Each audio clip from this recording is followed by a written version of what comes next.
Ipinasara na nga posible pang maharap sa patong-patong na kaso ang viral na resort sa Chocolate Hills. Meron pa raw na silip na panibagong paglabag. Nasa frontline ng balitang yan si John Aroa.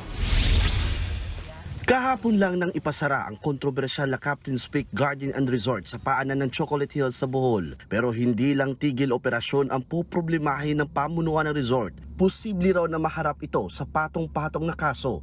Ayon sa Department of Environment and Natural Resources, bukod sa pag-ooperate walang Environmental Compliance Certificate, may iba pang posibleng violations ang viral na resort. Kabilang dyan ang pag-discharge ng tubig nang walang discharge permit, pagtatayo ng deep well nang walang permiso sa National Water Resources Board at iba pa.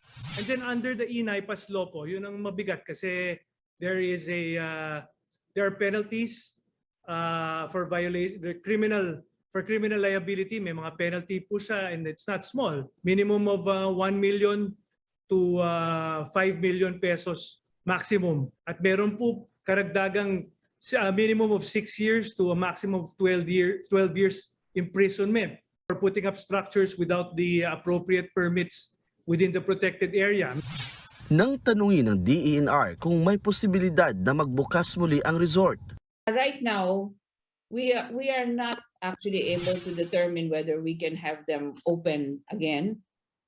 We are reviewing the range of violations, no? Because apart from not having an ECC, there are other possible violations.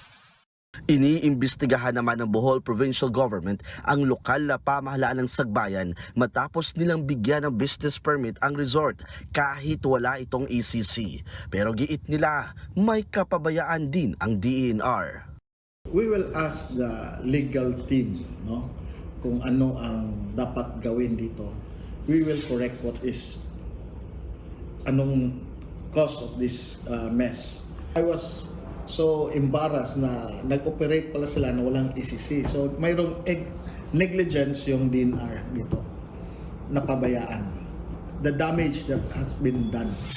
So Hindi naman daw nagkulang ang Bohol Provincial Government dito. Hiniling na raw nila noon sa DENR na ayusin ang guidelines sa pagtatayo ng struktura sa protected area tulad ng Chocolate Hills. Pero hindi raw sumagot dito ang DENR.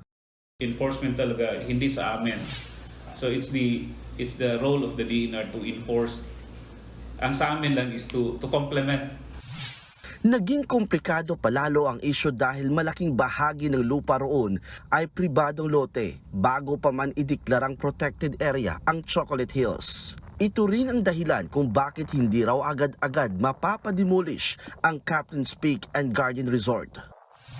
Pagdating po sa demolition, kailangan pag-aralan. Kasi hindi po illegal occupation to, private property po ito at pagmemay-ari nila yung structures na nilagay nila. Sa ngayon, nasa watchlist na rin ng Bohol ang dalawa pang resort na nasa protected area ng Chocolate Hills. Ito ang Budagta sa bayan ng Carmen na may mahabang hagdang nakatayo sa gilid mismo ng burol. Ang isa naman ay ang Sagbayan Peak na pinagawa ng sementadong kalsada papunta sa burol. Bubuo na ang probinsya ng Review and Development Committee na tututok sa mga magtatayo ng mga resort sa probinsya. Gagawa raw ang Bohol ng malinaw na ordinansa para siguruhing mapapangalagaan ang Chocolate Hills. Nagbabalita mula sa Frontline, John Aroa, News 5. Mga kapatid, Julius Babaw po. Iba na ang may alam at may pakialam sa panahon ngayon. Para sa frontline ng mga balita, mag-follow at mag-subscribe sa social media pages ng News 5.